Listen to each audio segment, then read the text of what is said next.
So how's it going then? After getting my pig valve, I was released from St. Mary's and flew back to New York.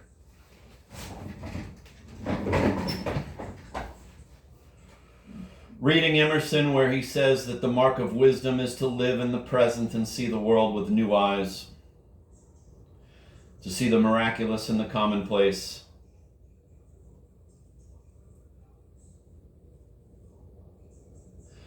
And I felt the plane's steep descent and lifted the window shade and saw the dense overcast. No lights visible below, even as our wheels were lowered. And down, down, down we came through the soup as the ride got bumpy and then sort of turbulent. Dozens of agnostics behind me praying intently to the eternal whomever. Lights finally appearing a few hundred feet below. A river of headlights on a freeway, the plane shaking as the ground came up to meet us.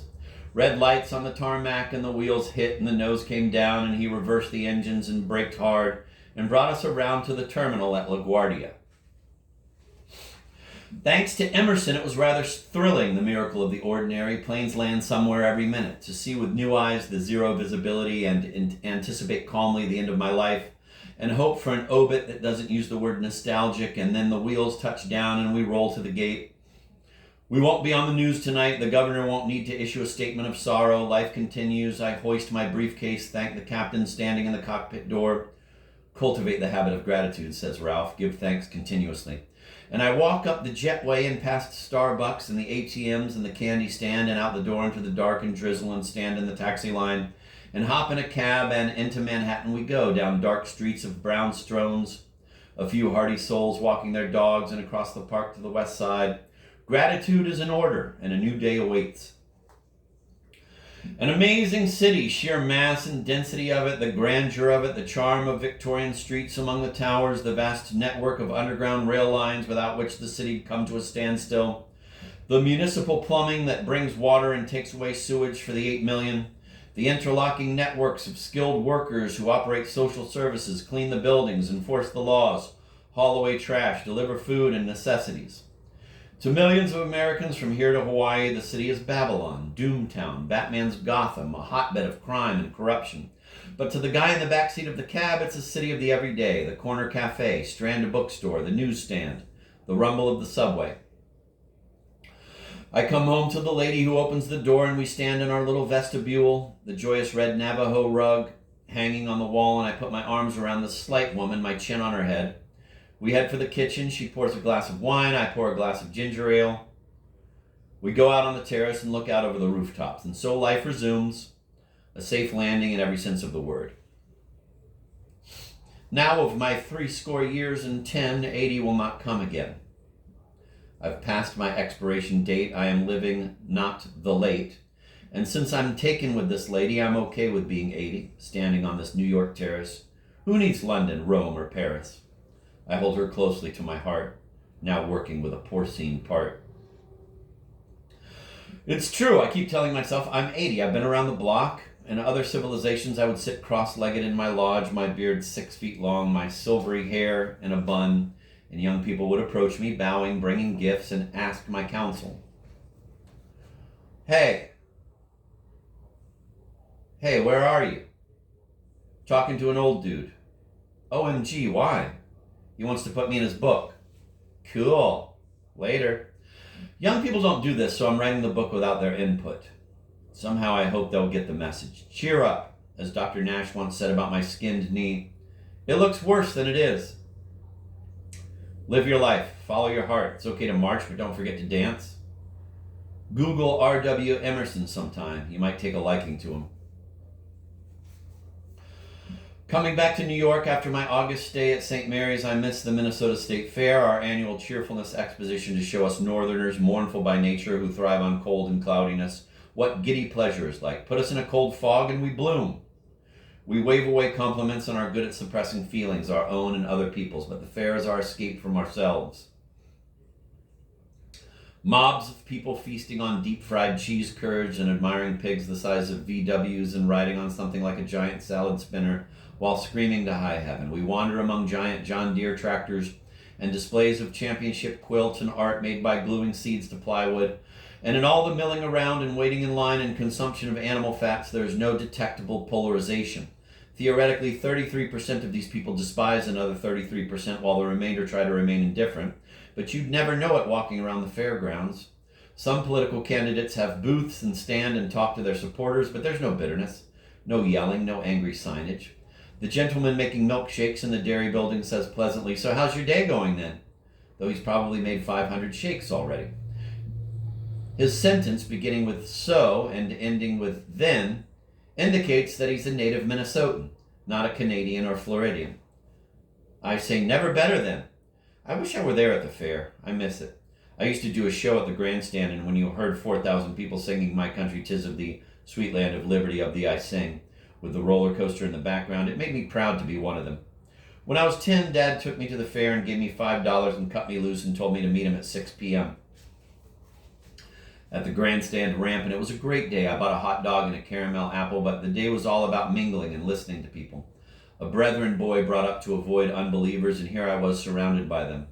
I stood in a crowd watching my mother's hero, Cedric Adams, deliver his noontime newscast on WCCO from an elevated stage in the horticulture building, and I stood outside the Harlem Review, a tent show advertising dancers and jazz band, and the freak show on the Midway, and admired the Barker spiels. I considered the double Ferris wheel but didn't fork over the dough. At 6 p.m. I still had $2 left over. So much of my childhood has vanished in the haze of time, but that day is quite clear, and I do believe it was the happiness that made it memorable. The pleasure of anticipating being grown up and walking freely wherever I wished, a lone observer mingling with the humanity passing through a sea of conversation. That was the appeal of the fair, people from small towns congregating in a crowd, not to look at exhibits so much as to be in the flock. Chapter 12, The Obit Man. I sit down on a stool at the cafe counter, order a coffee, black, and French toast, and a minute later a man sits down on the stool next to me. I say, "Good morning." He looks away. Maybe he's hard of hearing, but he's in his 20s. I say, "Looks like this rain is going to continue all day." No response. But when the waitress asks what he'd like, he orders coffee and scrambled eggs. So what is the problem? Is it me? Do I look like an undercover cop? Is he suffering from depression? Does he have something against the French? No, it's that he's young and hip. Black tunic, expensive jeans, his hair long and tied in a bun. Okay, I get it. I'm an old man. I was young once. Never hip, but I had my moments. My good morning was not a preface to a monologue about how it was way back then. It was only a recognition of our common humanity. If he prefers to be a shrub or a stone wall, that is his right. But inanimate objects are missing out on so much. Life, for one thing. Oh well, whatever. My gloomy years started in high school and extended through the ivy-covered pathways of college. The U gave me enough grimness for a lifetime. I stayed in college too long and mainly learned how to write pretentious term papers about texts I'd only glanced at. I also learned to hate the wasteland. There was pretense everywhere you looked. A job on a daily paper would have been a better education. So one fall I went to work at the St. Paul Pioneer Press writing obits. My city editor, Mr. Walt Stratiff, was hard-nosed about obits. Name of deceased, survived by, member of, visitation and services. Once you start eulogizing people, there'll be no end to it, he said. He wore a starched white shirt with silk armbands. Suspenders and a bow tie that he tied himself, not a clip-on. He was a city editor right out of a previous century. When he barked, you jumped.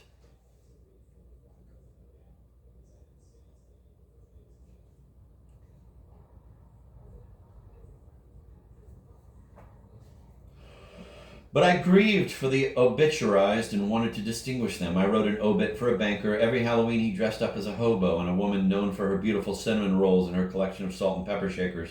And a mailman every summer until he was 82, he swam 2 miles across White Beet Lake and back home, which Mr. Stratiff did not like, but some of them got past him. I wrote about a doctor who could do a loon call so haunting and beautiful that children imitated it, so he organized a loon call contest and offered cash prizes. And at this, Mr. Stratiff said, "Enough, no more." So I waited for him to take his lunch break, and I put my obit copy into the inbox on the copy desk, writing his initials, WS, at the top. And it went into the paper. The man was strict because it came with the job, but there was a way around him. I also called up hospitals to find out if the victims of car crashes were still living or not so I could update the highway death toll. One day, a photographer brought me his collection of pictures of dead people. A man decapitated by a train, a woman who jumped off the high bridge, a man who had blown his head off with a shotgun. He had dozens more he wanted to show me. He thought it was wrong that the paper had a policy against pictures of death. People need to see this, he said, but I wasn't impressed. I asked Mr. Strytiff to take me off the death beat, and he said no, so I quit. There just isn't much to be said about death. It's like the teacher who asked the little boy, "What does your daddy do?" "My daddy's dead." "Well, what did he do before he died?" He sort of clutched at his chest and tried to talk, and then he fell over unconscious, and we called the ambulance.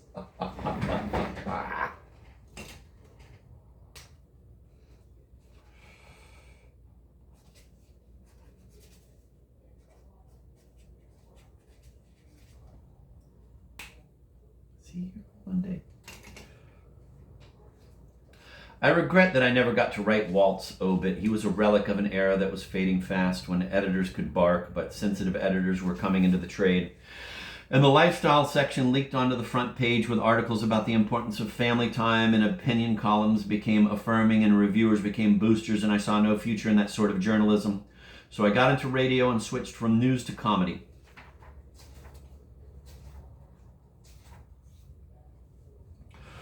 I got the job at KSJR working the 6 a.m. shift. I got it because nobody else wanted to get up that early. Once I got there, I realized that the farmers listening to me while they looked at the udders of Holsteins did not care to hear my thoughts about the decline of American society. They wanted to hear the one about the engineer sentenced to death by guillotine who lay on the platform, but they couldn't get the dang blade to drop on his neck and were about to commute his sentence. But he looked up and said, "No, hand me the pliers. I see what the problem is."